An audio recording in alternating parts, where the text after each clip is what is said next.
you do want to see the same face on the dock at the receiver. You do want to see the same faces.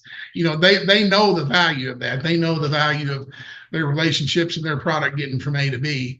And but man, what is it? The sweetness of low price is really fast. Even though the sour of bad service lasts a lot longer, that sweetness is tempting to jump in and take.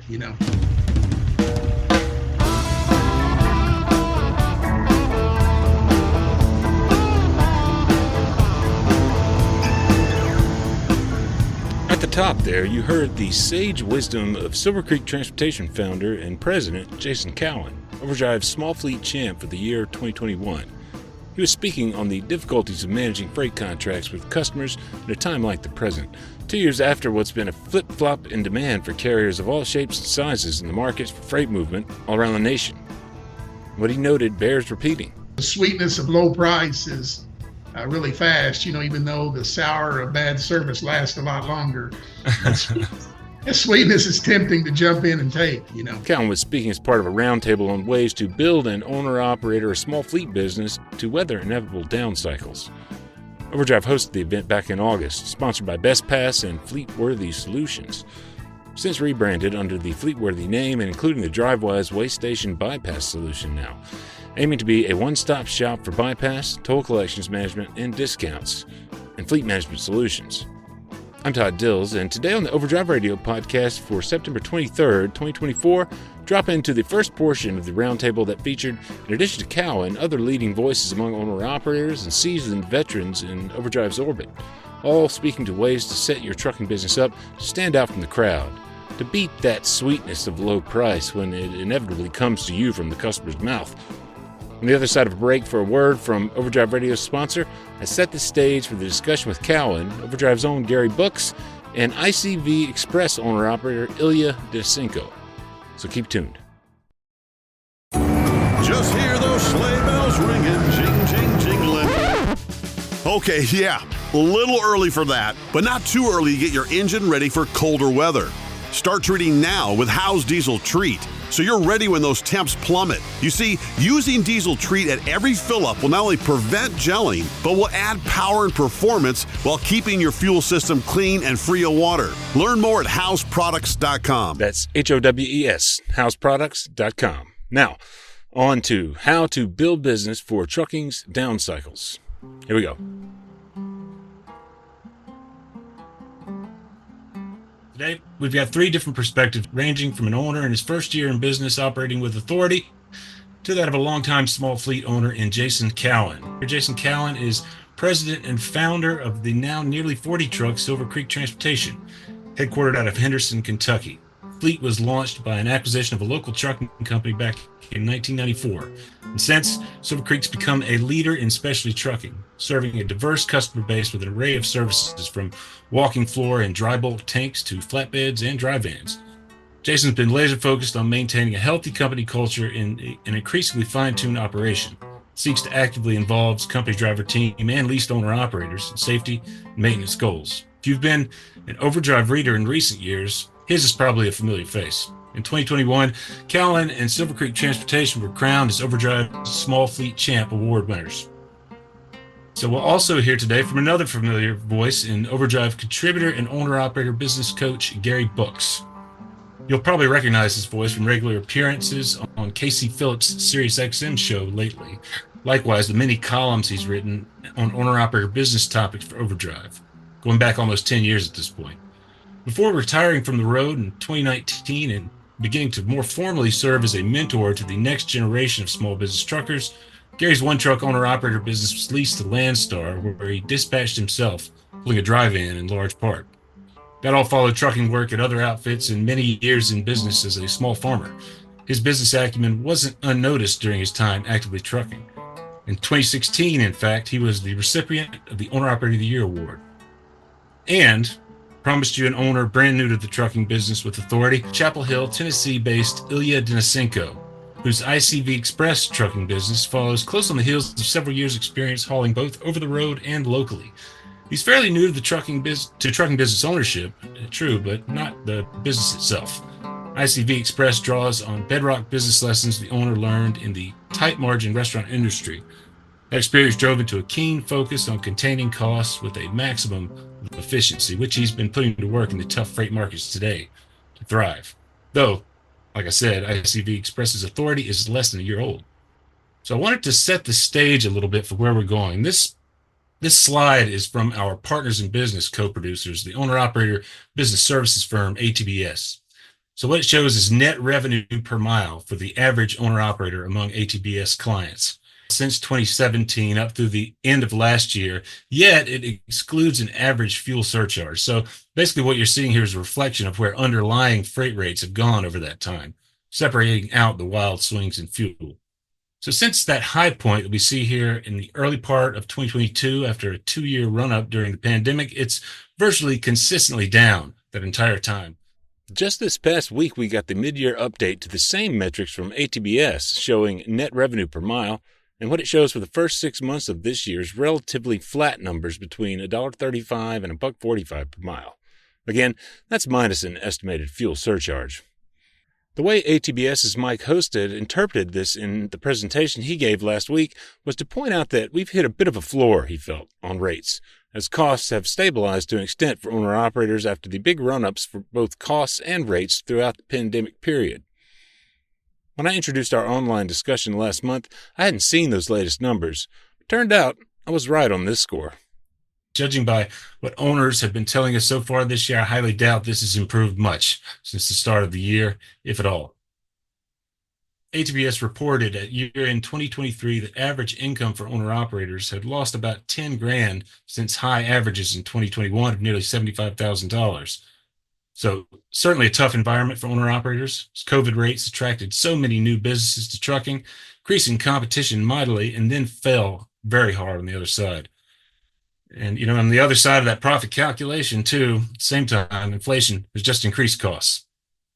So it's no surprise, really, what owner-operators are most concerned about. I showed here Overdrive readers' answers to a simple question. That is, what area of your business is most concerning you right now? What's waking you up at 2 a.m.? The top 2 bars here show their highest areas of business concern. 1, how to increase revenue. 2, how to reduce control costs. Seems simple, right? Not exactly, but there is help out there, and today we hope to provide some examples, conversation starters, to give you some ideas.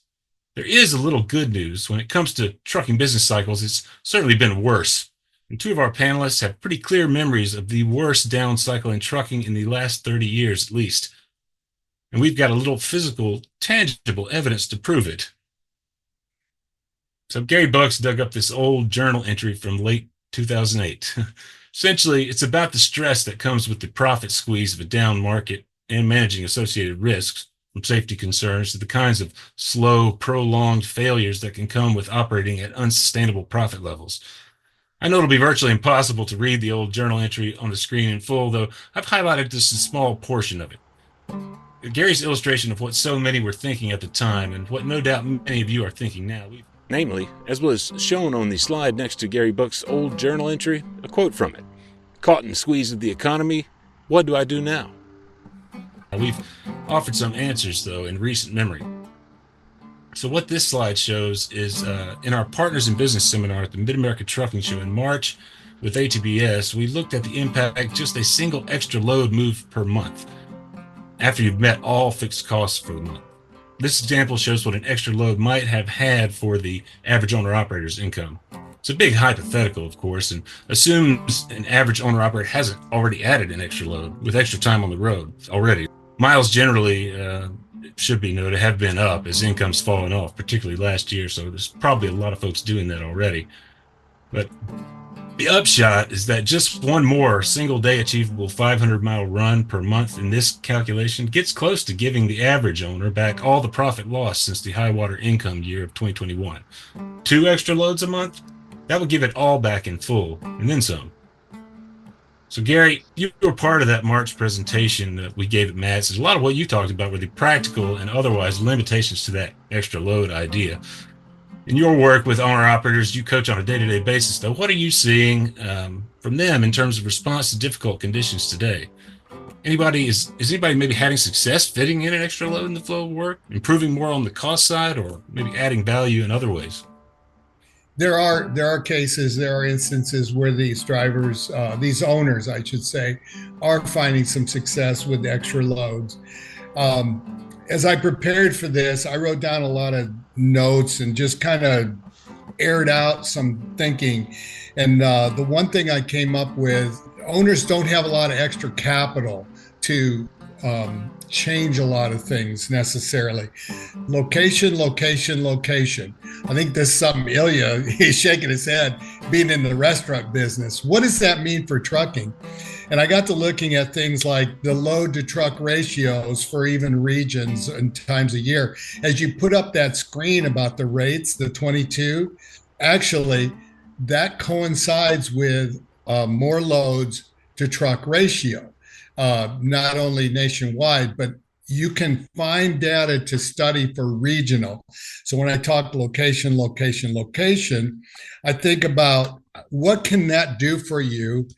And really, it's kind of a no-cost management thing you can do. It's not like you have to pay for the location where you go.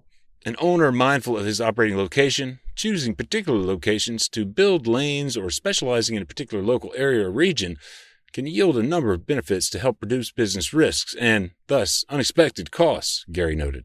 It reduces downtime risk, I feel, because you're closer to the shops, and so on. And it also reduces downtime because you're closer to your core customers that you built your foundation.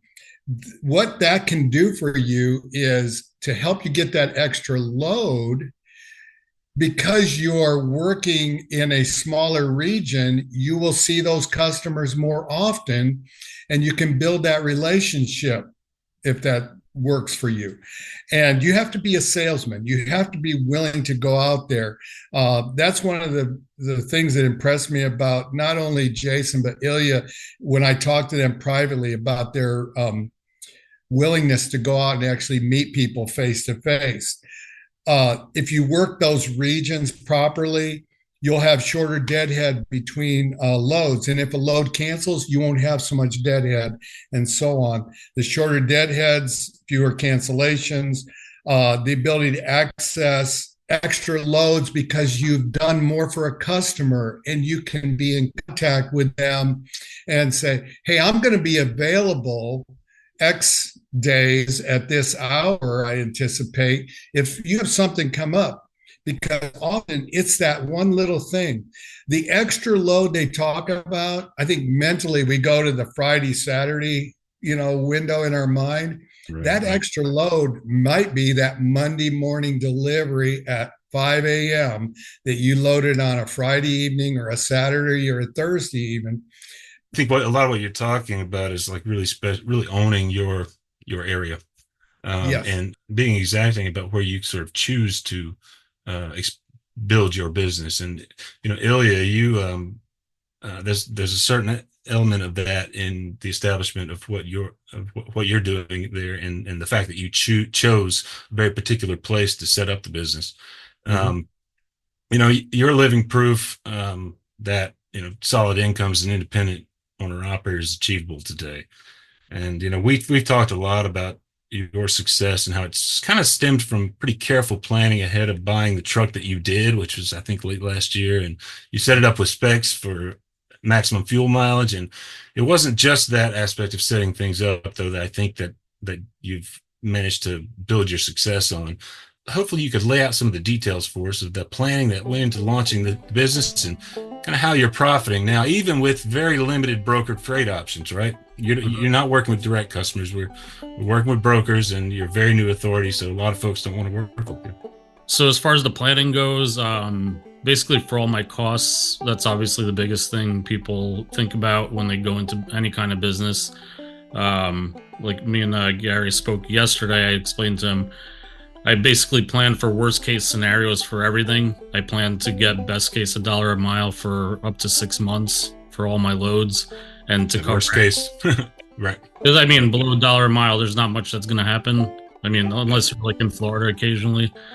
But I plan to cover any expenses on top of that, including my own personal expenses, and anything above that. Okay, great. That's better than I expected, Right. same as like going in, buying the truck.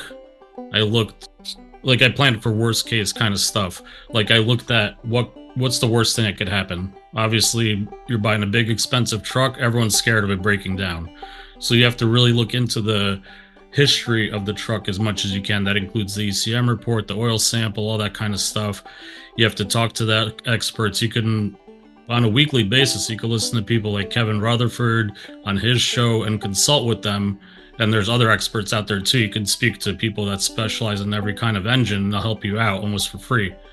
And then if you have an issue with your truck, you could go to those people for help. They already know what kind of truck you got. They know what you're working with, and they'll help you out better than the dealer down the road. Probably cheaper too.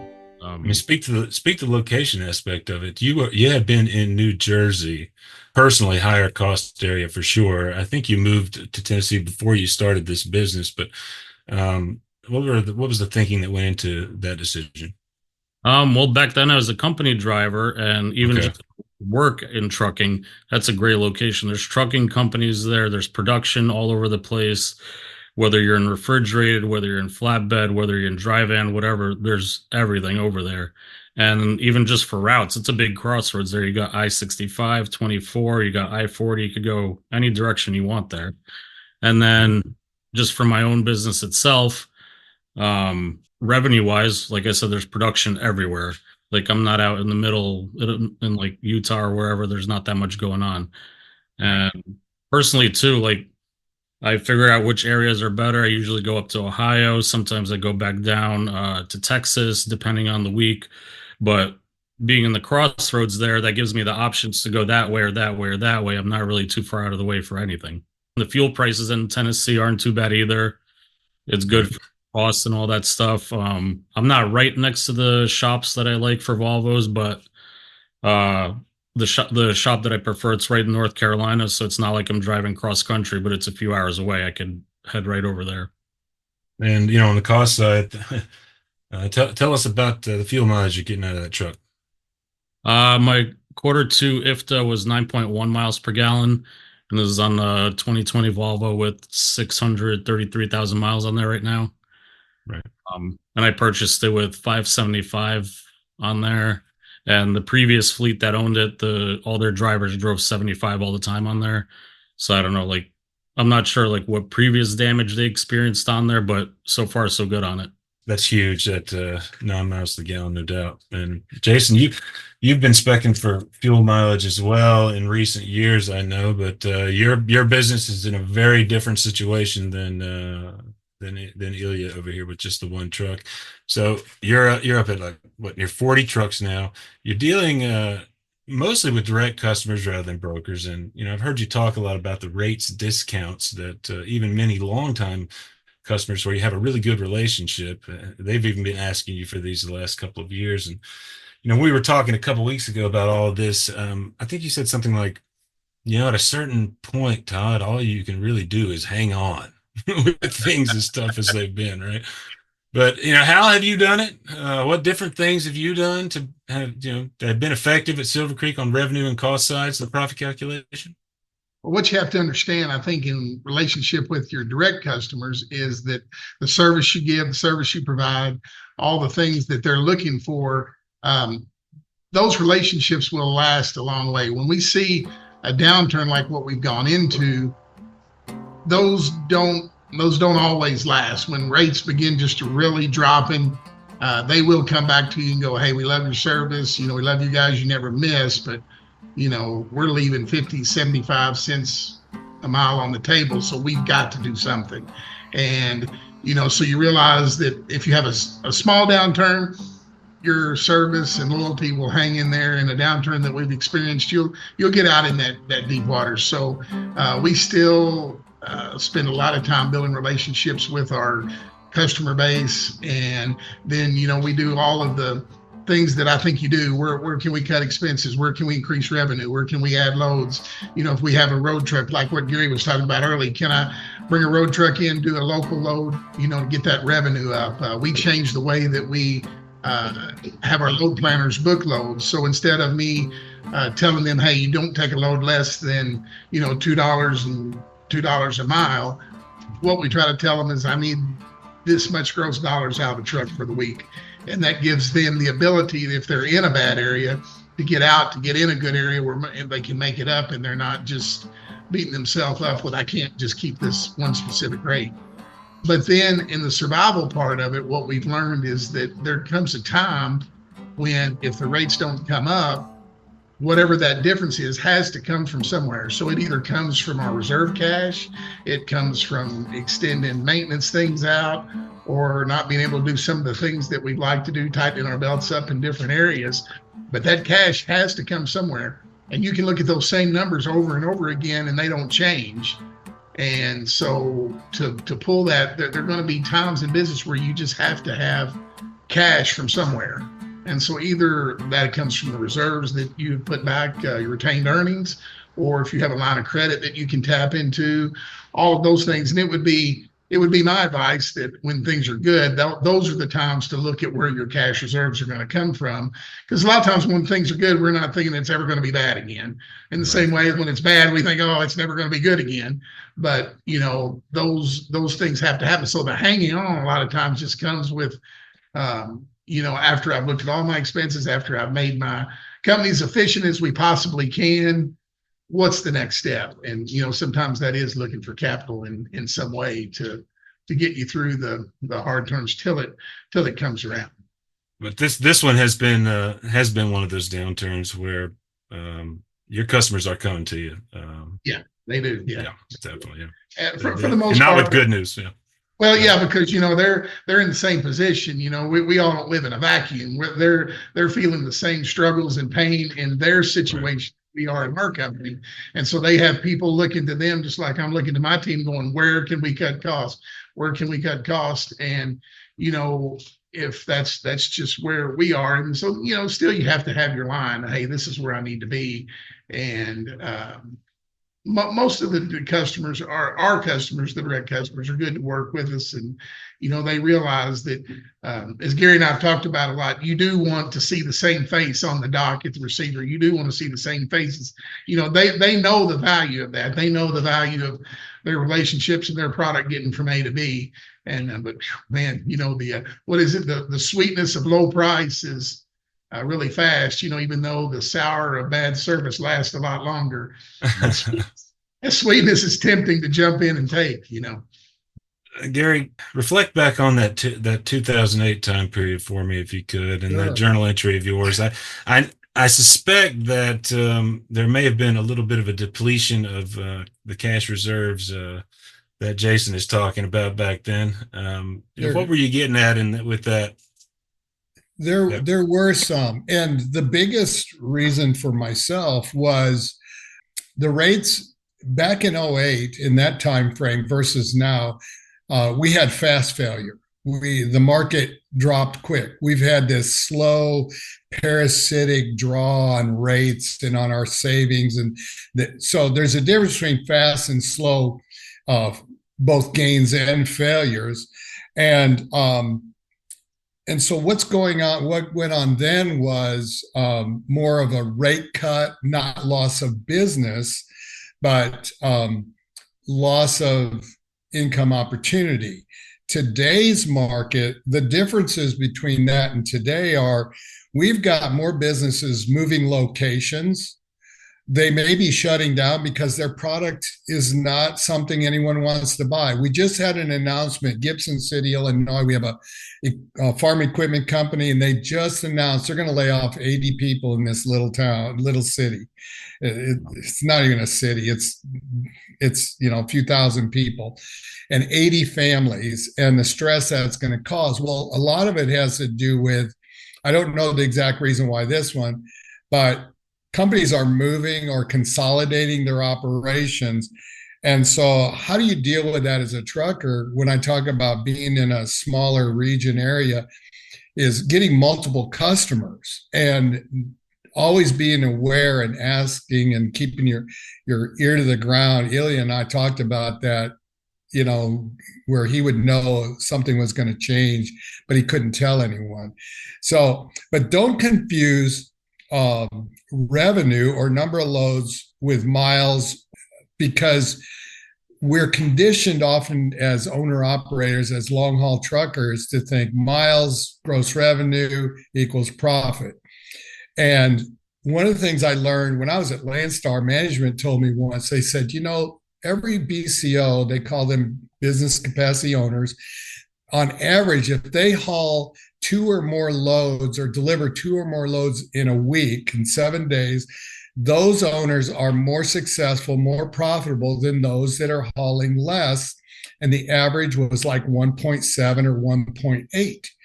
And that really got me to thinking about that.